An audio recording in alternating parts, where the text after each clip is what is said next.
Recently, OnePlus launched the OnePlus 15 with a lot of anticipation. Why? Because last year's OnePlus 13 wowed people with its specs and overall experience. So expectations for the 15 were even higher. But unlike upgrades in the past, the OnePlus 15 sparked some controversy about its specs. This time around, many fans felt let down. Some key features actually took a step back. Fans even joked about it being 1-15. Today, let's break down our real-world experience and thoughts on this phone. I think one of the biggest letdowns is that the OnePlus dropped the 2K display down to 1.5K. OnePlus product manager mentioned on their social media that they surveyed many young users in China and found most spend a lot of time on mobile games. So they made a trade-off to balance performance and experience, boosting the refresh rate to 165Hz instead. But is that survey result really accurate? We are still skeptical. The big question is 2K 120Hz better than 1.5K 165Hz? We compared the displays of the OnePlus 13 and the 15 to find out. The 15 uses a 3rd-gen BOE AMOLED flexible screen with LTPO adaptive refresh rate. OnePlus even had a separate event to promote this display. But at normal viewing distance, we notice differences in the brightness and white balance. The 15's manual brightness adjustment is generally brighter, while the 13 has a warmer, redder tint. We also saw the 15 added an eye protection mode, plus low PWM dimming across all brightness levels. Great for eye comfort in dark environments. When we enlarged the text, the loss in font clarity on the 1.5K screen was noticeable. The 13's text had the sharper edges, while the 15's was slightly blurrier. But when we compare the video playback clarity, honestly, for regular use, it's hard to tell the difference. But if you zoom in on details, the 15's lower resolution can't match its predecessor.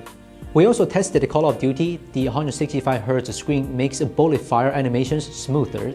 That's a big win for FPS fans. But here's the catch. Not many major international games support 165Hz yet.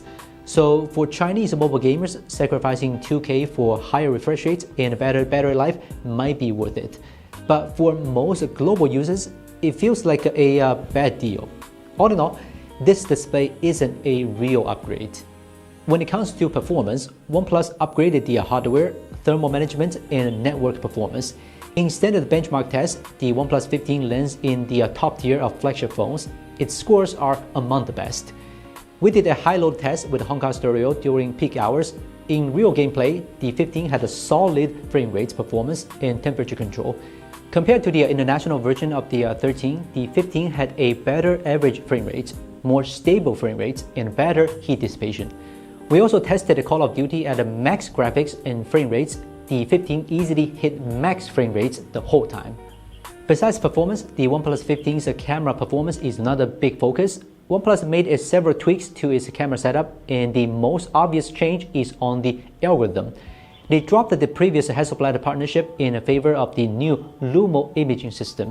When we first tested it, the color reproduction was accurate, no excessive tinting or oversaturation. The photos look true to real-life scenes. But the main camera took a hit. The sensor was swapped from Sony's LYT 808 to IMX 906. It's slightly smaller, weaker light sensing per pixel, and a narrower aperture. So technically, it should capture less light. But in night shots, noise control was solid. It didn't get messy despite the lower specs, and that's probably thanks to the Lumo algorithm doing the compensating well. The telephoto lens is a mixed bag. The optical zoom went up from 3x to 3.5x, closer to the 85mm focal length often used for professional portraits. Background bokeh transitions are smoother with no harsh edge separation. But the sensor was downgraded too, from Sony's LYT 600 to Samsung's JM5, which is significantly smaller. So in low light, distant shots show worse image quality, fewer details, and more visible noise. The ultra-wide lens got a practicality focus upgrades. The field of view narrowed from 120 to 116, so less wide, but it controls edge distortion better. No more leaning words when shooting buildings. And the sensor was upgraded from Samsung's JM5 to OmniVision's OV50D. The details are clearer and the sharpness improvement is visible to the naked eye. For speakers, there are two identical speakers. We compare it to other phones, and the 15 has a more balanced volume and sound distribution. We recorded an audio sample. You can listen to it here. Wrapped in binding wind, hearts will never bleed, frozen and burning out of greed.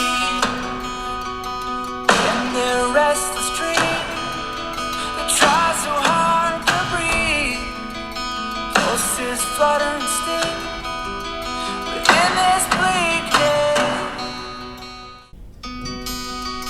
Wrapped in binding wind, hearts will never bleed, frozen and burning out of greed. In their restless dream, they try so hard to breathe. Pulses flutter and sting within this bleakness. As for haptics, the linear motor is a clear downgrade from the 13. Key specs like motor size and peak vibration intensity are lower. We tested it with the daily typing, system notifications, and in-game button haptics.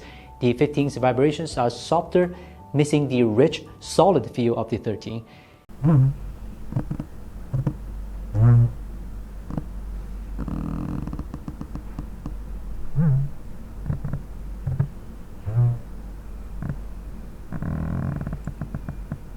It also has slightly higher trigger latency for high-frequency vibration needs, so it's less responsive than the previous model.